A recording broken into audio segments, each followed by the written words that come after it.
So Madam President, if you would just like to call to order and I could read a couple things and go right into the roll call and then have Dottie present, if that's okay with you. That would be ideal because by then I will be home and on a real device. Perfect. So the president just called the meeting to order. I will read the accessibility. This meeting is accessible to people with disabilities. Microphones, telephones will be used by all speakers. Large print materials are available upon advance request. If you like either of these accommodations, please contact Mary Waldron, 508-583-1833. The notice of non-discrimination rights and protections to beneficiaries with regards to federal Title VI non-discrimination protections and the state non-discrimination protections is posted in this meeting room and is available on the Old Colony Planning Council website. Please contact Mary Waldron at 508-583-1833 for more information. Thank you. So next is the roll call. Sandy, do you need Okay, the? yep, I information? was on mute. Sorry about that. Abington, Present. Avon, Delegate, Bridgewater delegate present, Brockton, Not here yet. okay, Duxbury, present. East Bridgewater. Present. We have going down Hanson. Nope, Easton. Present Oh, delegate, I'm sorry. I'm so sorry. You did come in. Hanover. Not yet. Hanson, Present delegate.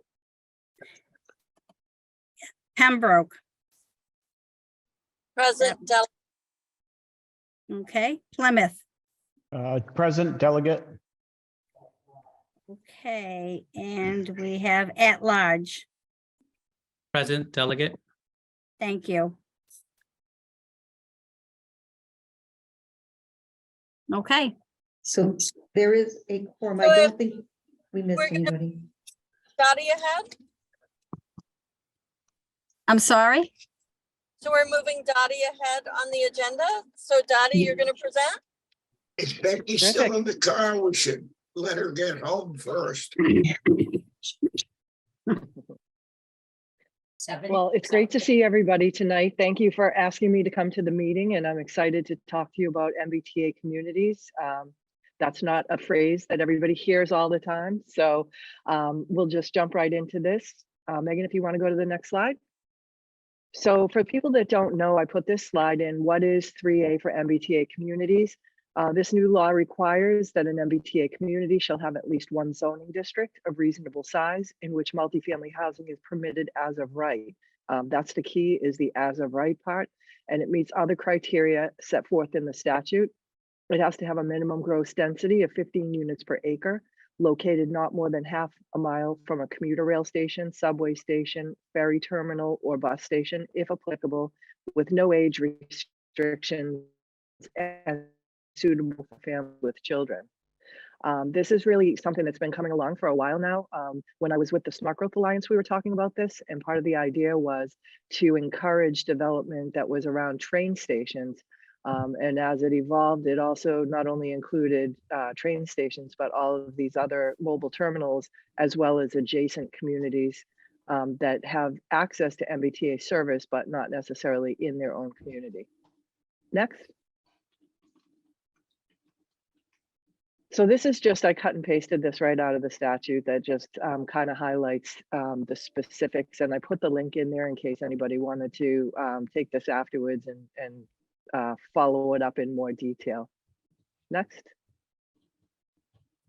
So a big question that's happened and evolved over this time is some communities do not want to comply, and there's good reasons for that. We're not here to judge or make determinations for other people's communities, but I know in Easton, we've looked at this proactively because we've already been looking at where to have housing ourselves. So this really didn't have a huge impact to us specifically, but it does for some other communities. And out in some of the suburban communities, particularly, people are concerned about wastewater, lack of sewer water, and some other environmental issues, along with the impacts to their community in other ways,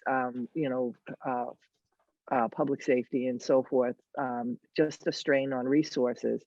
So this is really just, it's a zoning area. It's not anything that you'll see built overnight. It's just an area that if people do zone for this, that developers will be able to develop multifamily housing by right without going through all the special permit.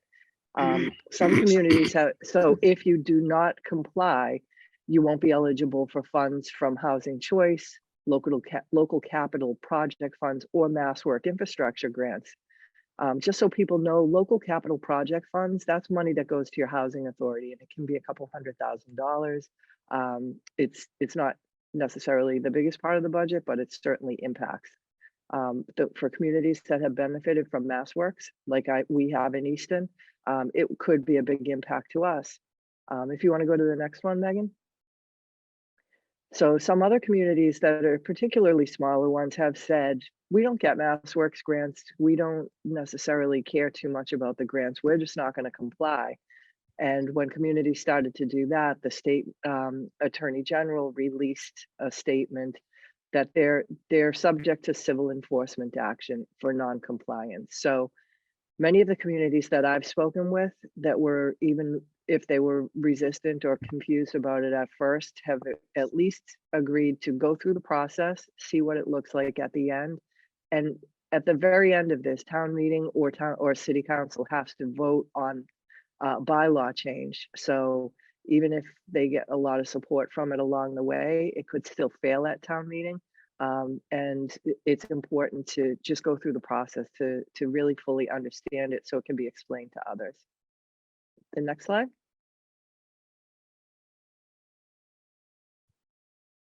So I just put this link in. It's really cool. It's by Mass Housing Partnership, and it's a data visualization tool that you can go on and look and see. I think that, I was even surprised in my own community, but looking at the different communities, where is the housing? Where is the dense housing? And so really for communities that don't have an MBTA station, like in our town, we don't have that. So we're thinking, where do we want to put this? So we started by identifying areas that already have housing or denser housing and thinking how to add to that area.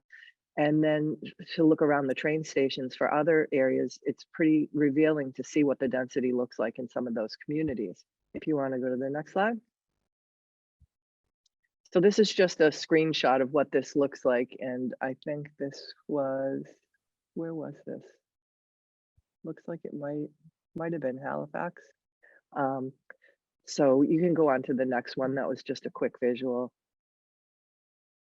Halifax, right? So some of these towns, I already know the parcels like the back of my hand by now. I've been looking at them so much. So this shows that there's really no density to speak of, all 1 to 5 near the train station.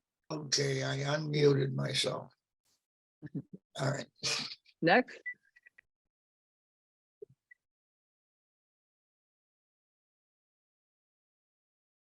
So the way it works is the action plan, all communities were required to submit an action plan by January 31st.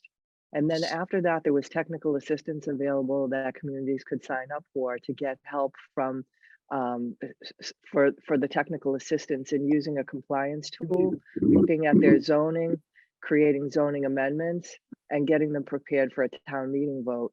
So full compliance and submission, meaning that it goes through town meeting. For commuter rail and adjacent, it has to be before December 31st, 2024. So for most of our communities, they'll probably go to a spring or maybe even a fall town meeting in the next year. And then for adjacent small communities, I think Plimpton might be the only one that I can think of off the top of my head. They have until December 31st, 2025. So good news for us, all of our communities are in compliance with the action plan submitted on time. And what that means is all of our communities will be able to apply for Mass Works grant, Housing Choice grants, and things like that this year because they are in compliance. So for the next slide.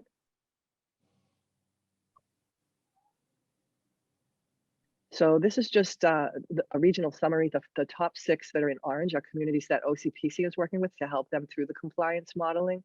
And it just gives the information about the number of units, the minimum multifamily unit capacity. So the minimum that you can do is 750, no matter what the size of your community is, unless you're an adjacent small town.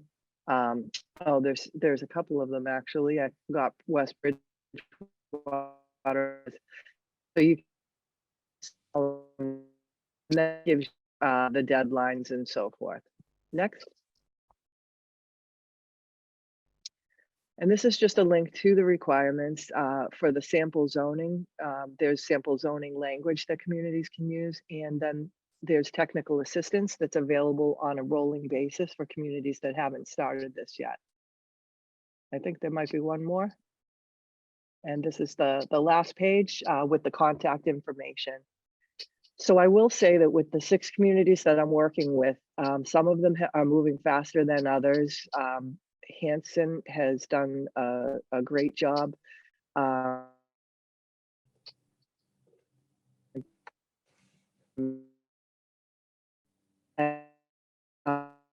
Pretty far along. Well, Bridgewater, I've had several meetings with them. I'm going to tell you, the part that I love the most about doing this is really getting to know the communities, getting to know the people, and really understanding.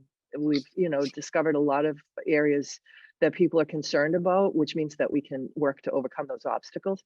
But there's really a positive attitude about exploring this. I think that most of the communities that I talk to agree that there is a need for housing, not necessarily in every aspect of the way that this is coming out.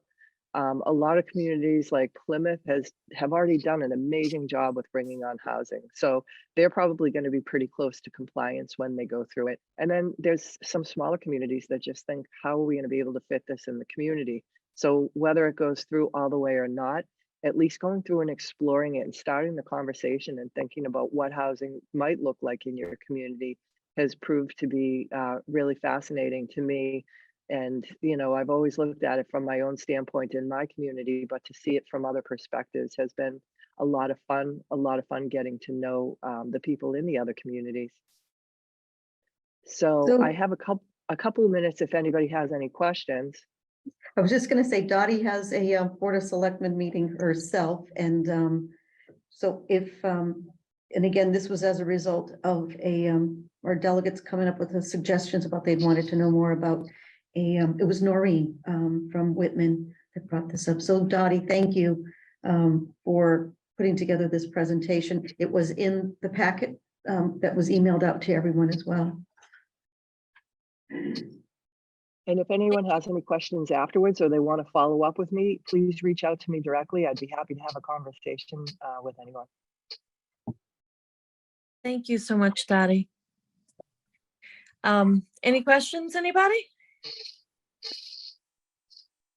Okay, thank you, Dottie. People can reach out to you and find out more about this. All right. Thank Thanks, you. Dottie. Thanks so much, everyone. Have a good night. You too, Dottie. Good night. So next up on our agenda tonight is the consent agenda with the March 2023 meeting minutes.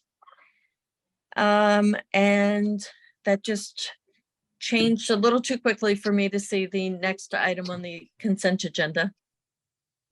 So there were the two things, the minutes, and then it was the environmental notices that we put out as well. Okay, great. So do we have a motion to accept? We can either take those together as one motion or we can take them separately as two motions. So will someone move I'll make a motion. I'll second. to accept both March 2023 meeting minutes and the environmental notices? Yes. Same for me. Thank you. Mary, could we do a roll call on that? Or Sandra, could we do a roll call on that? Sure. Abington, Accept. Avon, Accept. Bridgewater, accept, Brockton, Accept. Duxbury, Accept.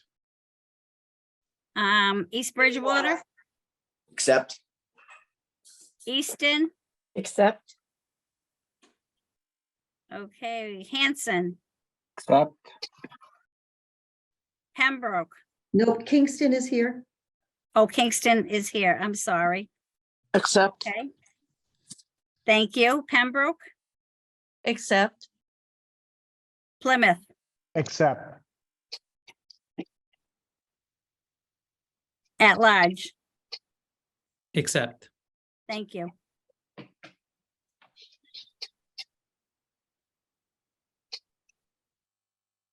Thank you. Okay, so now we're on to the next agenda item, which is the March 2023 financials, which Brenda Robinson will walk us through. Good evening, everyone. Okay, the financial reports for the month of March. At the end of March, we were in good financial condition with an 11.55 budget surplus. Statement of expenditures report shows total expenses for the month of $183,464.03. Cash position report shows income for the month at $1,221,202.34. Disbursements for the month were $863,140.46. The total cash available at month's end was $2,100,978.69. Our OPEB account had a gain of $29,386.24, bringing the ending balance in the OPEB account to $960,849.58. Budget resources report. Total receipts for the month were $1,221,202.34, bringing the total year-to-date receipts to $3,832,282.16. There have been some new grants added. A new grant for OCPC Regional Water Study has just began and will be $92,000 in federal funds for OCPC beginning now and will go through April of 2025. EDA standard grant began year 2 of the 3-year grant on April 1st. This grant will be $70,000 in federal funds for OCPC and will go through March 2024. SS4A Safe Streets for All will begin soon and should be worth around $50,000 in federal funds. The amount and the starting date is still pending, so is not solidly added to the budget resources report. AAA report. Outstanding balance for AAA pass-through programs is $787,439.78.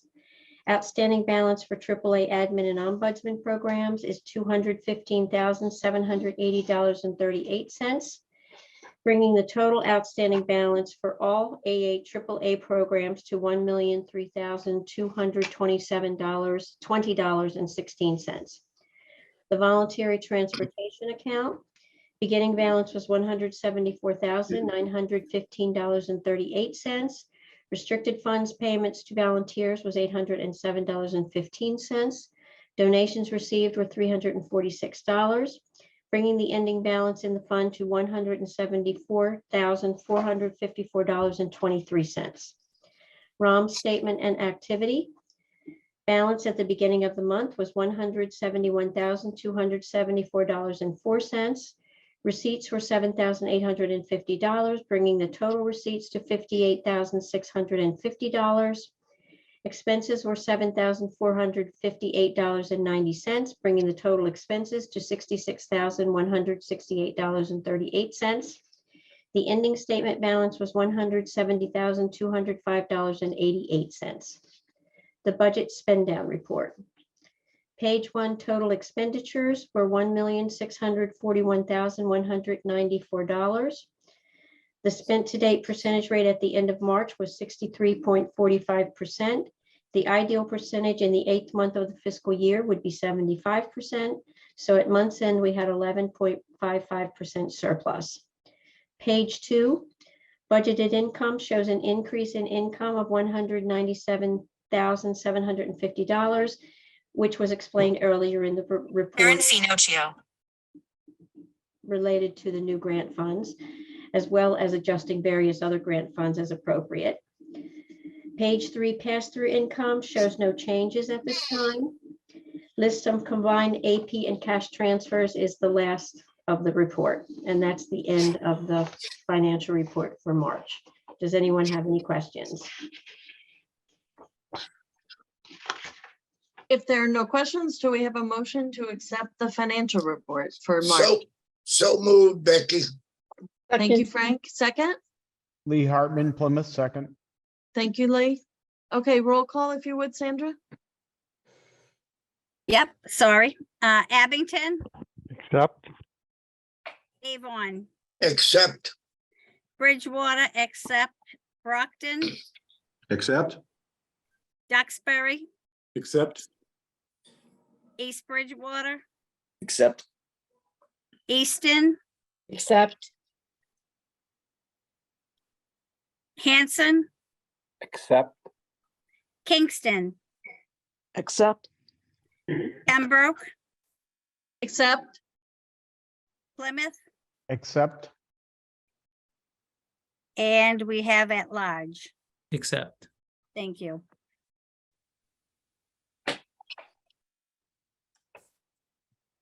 Thank you. That motion carries unanimously. So now we'll move on to number 6 on our agenda, the OCPC staff report. If Mary Waldron will Thank you, present that. thank you. Thank you, Madam President. And as what we did last month, we're continuing to do it in this more of a highlighted area of the staff report. Again, you had a full, complete staff report in much more detail that's within your packet. But, we'll first start with the administration. And as you had been notified, but we did regretfully accept Dottie Fuginetti's resignation. Her last day will be June 2nd. She is moving on to mass development. It is a job that I used to hold when I was about 15, 20 years ago, whenever it was. But it is it's a tremendous, it's a win-win actually, because she will still be working in the area on various items. But we are going to be advertising for that position. If you note, we have a slight change to the title. It's going to be a senior community and economic development planner. It's just something that we've been seeing a lot within the industry anyway. Also, Richard Henry he's a 4.5 hour person working for us now, but he's moving to full-time as the assisted living ombudsman specialist. This is filling a vacancy that we had was vacated by Gabrielle Sylvain. And then we are actively seeking principal transportation planner. This is a new position. It's been budgeted in the federal fiscal year 23. All of these positions are posted on our website. So these are they've been on our website, but with obviously the ombudsman had been pulled already, and the transportation is still there.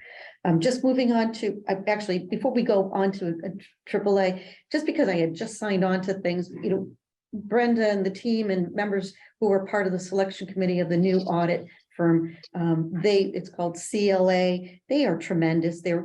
Brenda already has been boasting about what great communications and easy portal.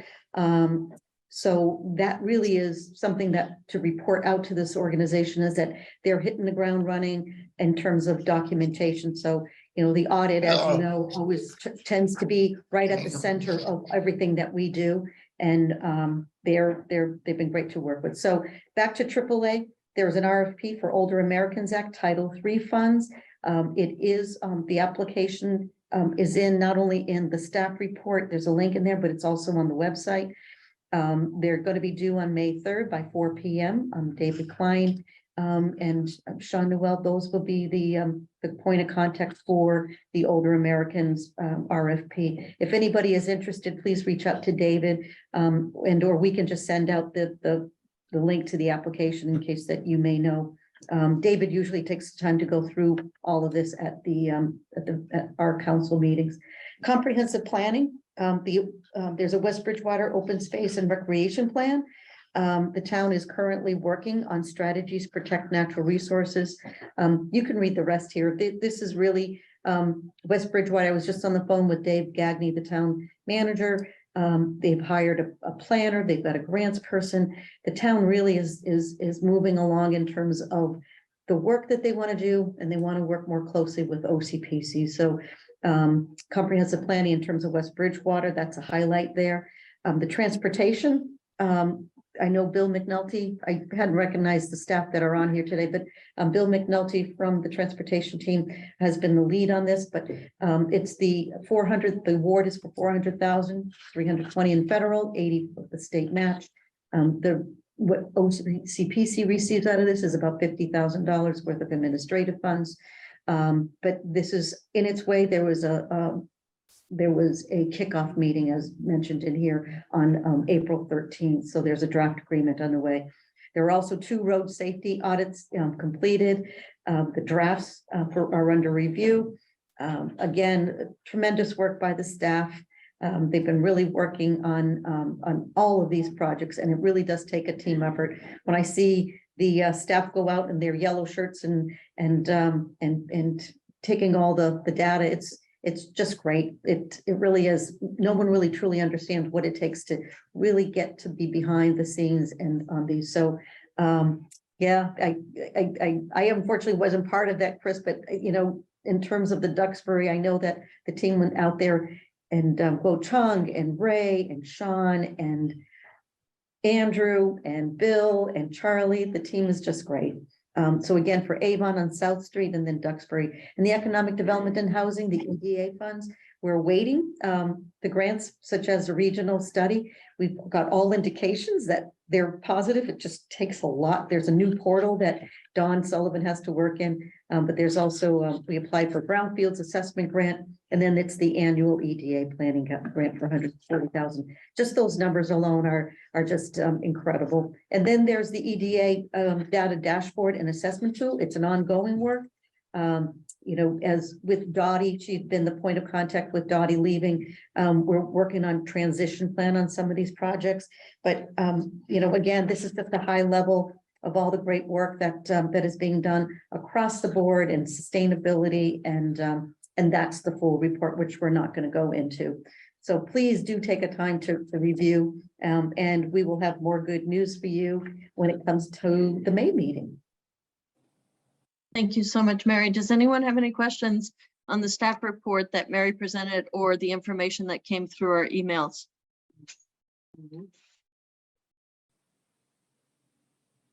Thank you, Okay. Becky.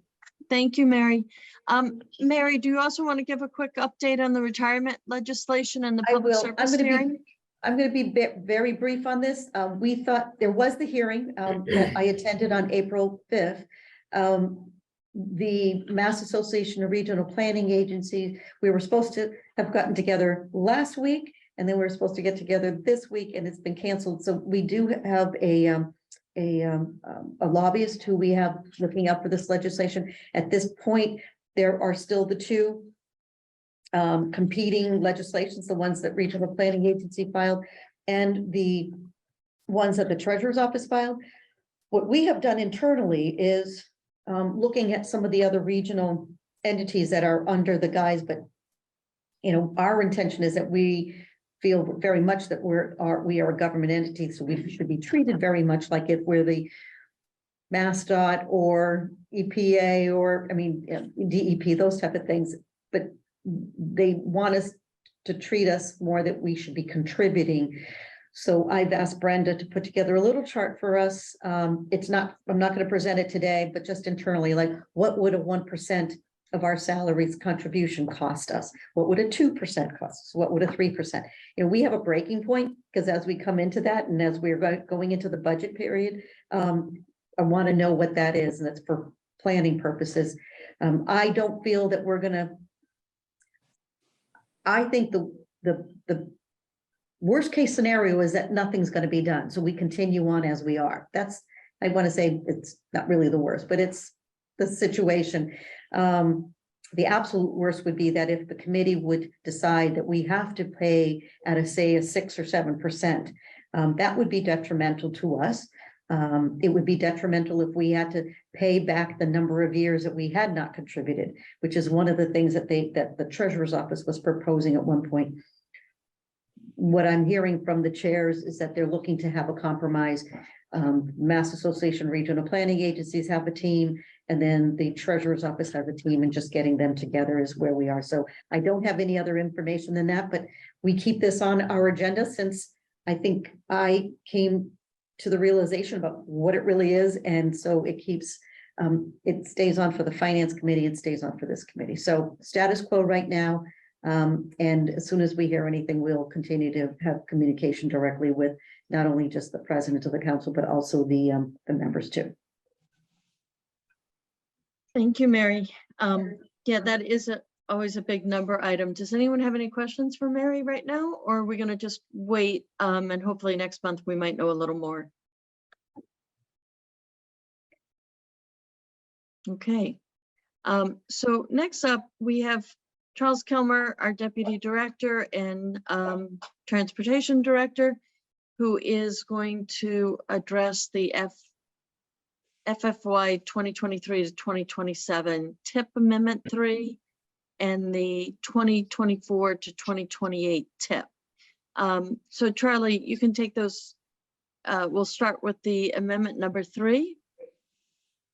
Yes, thank you, Madam Chair. Next slide, please.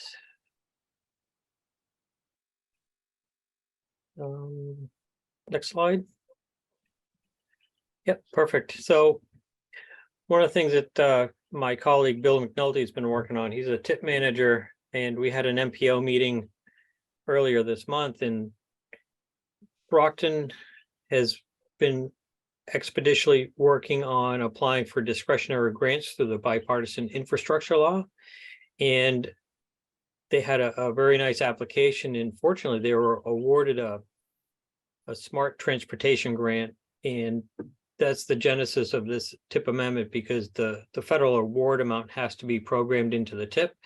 And I note this is 100% federal funding and there's no local match. Basically, they received $1.5 million for a technology upgrade of this traffic signal system on Warren Avenue in the city of Brockton, and using latest and greatest traffic signal coordination as a beta test for the rest of the downtown transportation network. So this is good news. This project doesn't compete with any other project in the TIP, and it's 100% federal funding. So it's good news for the city. So this is an administrative action that the MPO is undertaking, and this is an action item for the OCPC board, and Bill will be reporting on public comments back at the MPO meeting in May for potential MPO endorsement of this TIP amendment. Thank you, Charlie. I think the most important thing is that this is an improvement to our district via Brockton without taking any other funds away from member towns. So at this point, if there are any questions, please raise them. And if not, maybe someone would make a motion to, so Charlie, is this motion in the order of accepting the proposed amendment number 3 to the TIP? Yes. Or Yes, does it need to be more specific than that? I know the proposed amendment number 3 in its entirety, Okay. and this involves just that one project being amended into the TIP. Becky, I would like to make a motion that we accept the amendment. I know it takes a vote. And as presented by Mr. Kilmer, I will make that motion in the form of a directive. Thank you, Frank. Do we have a second? Second, Easton. Thank you. Sandra, could you do a roll call on that? Sure can. Abington, Accept. Avon, Accept. Bridgewater, accept. Brockton, Accept. Duxbury, Accept.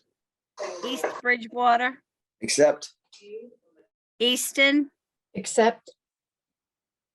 Hanover. Oh, no, I'm sorry, Hanson, Accept. Kingston, Accept. Pembroke, Accept. Plymouth, Accept. and at large. Accept. Thank you. So that's a unanimous vote. So we're now Becky? moving on. Becky, Yeah. just, Preston has just wanted to say something. Yeah, so being the alternate delegate from Brockton, it is, gratifying to see that the work was that was done was accepted by the federal government. And the grant was presented. So it'll be good to get Warren Ave moving better. There's certainly other streets in the city that could use it, but you know, every street that's improved is definitely overall going to improve the system. So.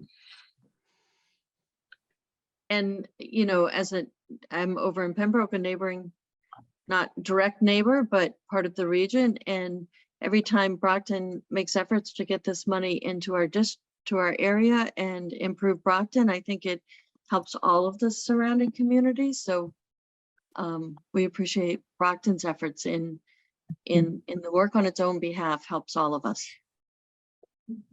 Great. So Charlie, do you want to take on the FFY 2024-2028 tip presentation? Yes, thank you, Madam Chair. Megan, do you have that tip summary? That separate document? Yep, perfect. So one of the things that, you know, Bill McNulty has been working very hard in the preceding months is developing the 24 to 28 Transportation Improvement Program. And he presented this to the MPO in April, and they released this for a 21-day public review and comment period. And they're going to hear public comments at their May meeting. But in summary, you know, this is a 5-year document, and there's about $173 million worth of road and bridge projects. And there are 14 road projects and 3 bridge projects. And on the transit side for Brockton Area Transit, there's about $42 million. And that includes operating assistance and capital assistance. And importantly, one of the initiatives that BAT is undertaking is the electrification of their fixed route bus system. And this includes 14 electric buses. As they're evolving their network, they've already started to put in some charging stations for their fleet. So that's in a summary of what it is. And if we pan through the next couple of pages, this is our list of projects by year. Next slide, please. So this is 4 projects in 2024. Next slide. 2 projects in 2025. 2 projects in 26, including 3 projects. 27, looks like 3 projects. And last but not least, in 2028 is kind of the new year on projects, and I wanted to highlight that. So the first one is Abington. It's Route 18 at 123. For those of you who've driven to that area, it's a high crash, high congestion area. I'll So say. that's moving ahead. The project in Brockton is Route 123 at Pearl Street and Stonehill Street, just on the west side of Route 24.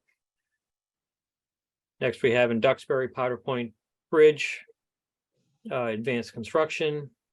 And then next we have project in Hanover Center, Route 139 at Main Street. Next, we have a bridge replacement in Kingston, Smith's Lane over Route 3. And for those of you familiar with this intersection in Stoughton, it's also a higher crash, higher congestion area. It's Route 27 at School and Summer Street. So this is actually a really nice project. I know the town's been pursuing this for some time. So this presents a fiscally constrained 5-year list of projects, and it's out for the public review. And, you know, we're here to answer any questions and would respectfully ask for a board's endorsement of this program of projects and the entire document. Charlie, can you also confirm the high dollar number for the Duxbury Bridge? That also comes out of a different pool of money than we usually see for the TIP program, right? Yes, exactly. So the TIP has multiple funding sources or funding buckets, if you will, and one of them is the bridge program. MassDOT has a on-system bridge program and an off-system bridge program, and that's separate funding from the road projects. So this doesn't affect our regional target. We can use that for more of the intersection projects and the corridor projects. Okay, so just if people are thinking that their town projects might be competing with the Powder Point Bridge replacement, I don't want people to get concerned about that. And one of the things that was really nice about that bipartisan infrastructure law that passed, oh geez, it seems 2 years ago now, it really provided much more funding for the transportation improvement program, you know, in the neighborhood of anywhere between 20 to 25% extra funds for the regional target. So, you know, that was we're thankful for that extra because it allows us to, you know, fund more projects. Well, and hopefully start to actually get ahead of some of these programs where we've kind of been, it just takes a long time to get these programs going, and hopefully we'll start to actually get ahead a little bit more. So with that said, do we have a motion to endorse? Do we have Motion questions so first? moved. Nope. Okay, Don't even know so what we the have a motion. Do we have a second? Second it, Becky. Thank you, Frank. Sandra, Madam Secretary, if you would. Yes, absolutely. Abington, Accept. Avon, Accept. Bridgewater, accept. Brockton, Accept. Duxbury, Accept. East Bridgewater, Accept. Easton, accept, Hanson, Accept. Kingston, accept, Pembroke, Accept. Plymouth, Accept. and at large. Accept. Thank you. Thank you. We now, is Sean Bailey on? Yes, I am. Oh, great. Okay, so Sean is going to talk to us about May Bike Month proclamation. Yes, thank you, Madam Chair. So as some of you, as you may know, May is not only National Bike Month, but it is also Bay State Bike Month. And so to just kind of go along with that, to be more engaging with Bike Month activities, we have decided at OCPC to come up with a proclamation for Old Colony Bike Month, which reads as follows. Whereas May is Bay State Bike Month, sponsored by Mass Bike, and whereas May 3rd is Massachusetts Walk, Bike, and Roll to School Day, May 15th through the 19th is Bike to Work Week, and May 19th is Bike to Work Day. And whereas the bicycle is an economical, healthy, convenient, and environmentally sound form of transportation, and an excellent tool for recreation and enjoyment of the Old Colony Planning Council region's scenic beauty. And whereas throughout the month of May, the residents of the Old Colony Planning Council region and its visitors will experience the joys of bicycling through educational programs, races, commuting events, charity events, or by simply getting out and going for a ride. And whereas creating a bicycling friendly community has been shown to improve citizens' health, well-being, and quality of life, growing the economy of the region, attracting tourism dollars, improving traffic safety, supporting student learning outcomes, and reducing pollution, congestion, and wear and tear on our streets and roads. And whereas Old Colony Planning Council, Mass Bike, the League of American Bicyclists, schools, parks, and recreation departments, police departments, and civic groups will be promoting bicycling during the month of May 2023. And whereas these groups are also promoting greater public awareness of bicycle operation and safety education in an effort to reduce collisions, injuries, and fatalities, and improve health and safety for everyone on the road. And whereas the following tips will help you enjoy biking more and be safer. Have your bicycle checked over at a bicycle shop. Always wear a helmet for protection in the event of a crash. Ride with traffic, not against traffic, with the exception being unless you are on a sidewalk. Obey all traffic lights and signs, as well as lane markings. Look before changing lanes or signaling a turn. Provide a hand signal and then proceed. And then lastly, be as visible as possible, wear reflective clothing or accessories, and signal all turns. So therefore, I'm looking for a motion to accept this proclamation so that we can put it into effect. I'll make that Motion so motion. moved. I'll second that. Okay, does anybody have any questions or comments? No, I my just would- only, my Oh, only sorry. thing would be to ask that we make sure that this is maybe on our Facebook page so that it can get shared by the delegates as much as possible. Correct. Becky, what we'll do is have you sign it, because we'll have your signature in where it says I with the blank space, and then we will share the executed copy after the vote. I just wanted to say thank you to the OCPC staff. There are a few things that take your bike to work day, but we're also looking at potentially a day over at DW Field Park to work with the Brockton Police Department and the Bike with Blue event. You know, just again, kudos to Sean and the team. Kyle Mowat, as you know, who's out on paid medical family leave. This is typically what he does. And we've had some great teams stepping up to get this off the ground. So Great, so we have a pending motion. Sandra, if you would do a roll call to endorse this proclamation, and I assure you guys that I am not groaning over here. That is my puppies. Okay. Abington, Accept. Avon, Accept. Bridgewater, accept, Brockton, Accept. Duxbury, Accept. East Bridgewater, Accept.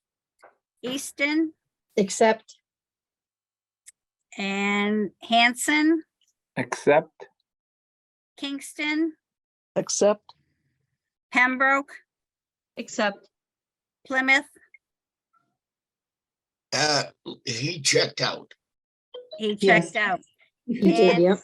and at large. Accept. Thank you. Thank you very much.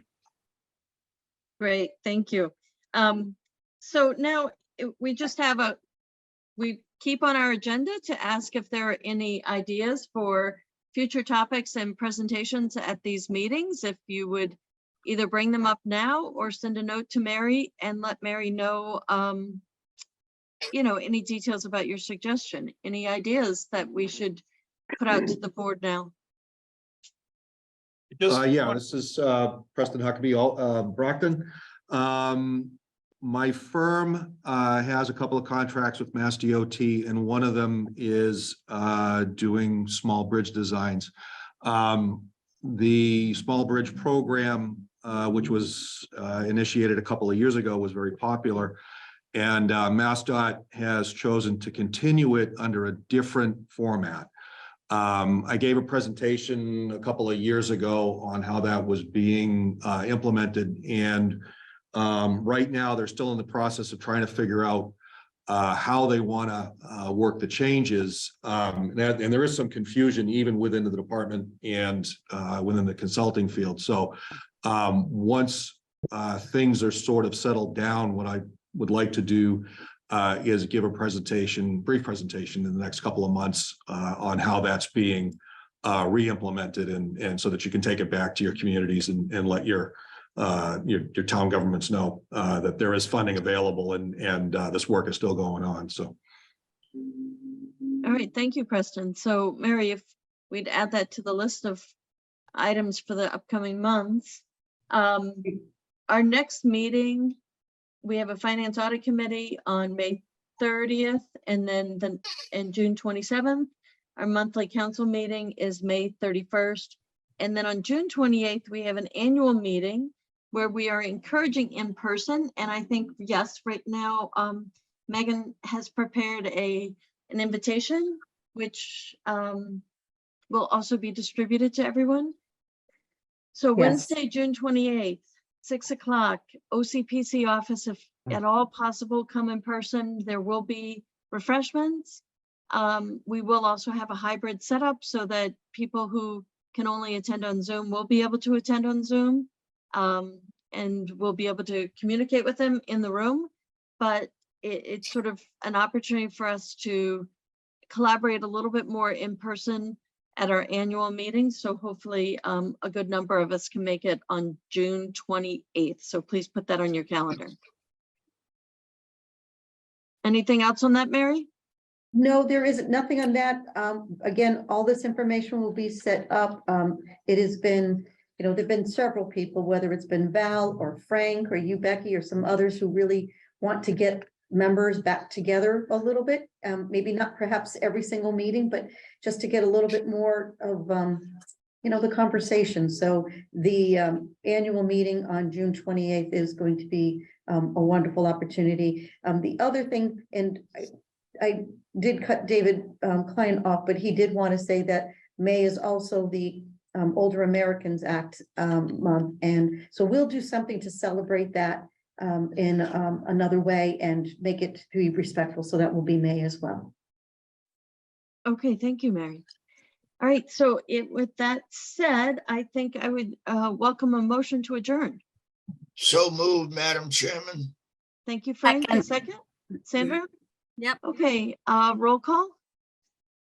No roll call Um, on Oh, an that's right. adjournment. On Adjournment, motion to yeah. adjourn, we just say good night. Good night. okay, Good night. bye-bye. Thank you all. Everyone. Good night. Bye-bye. Good night. Bye.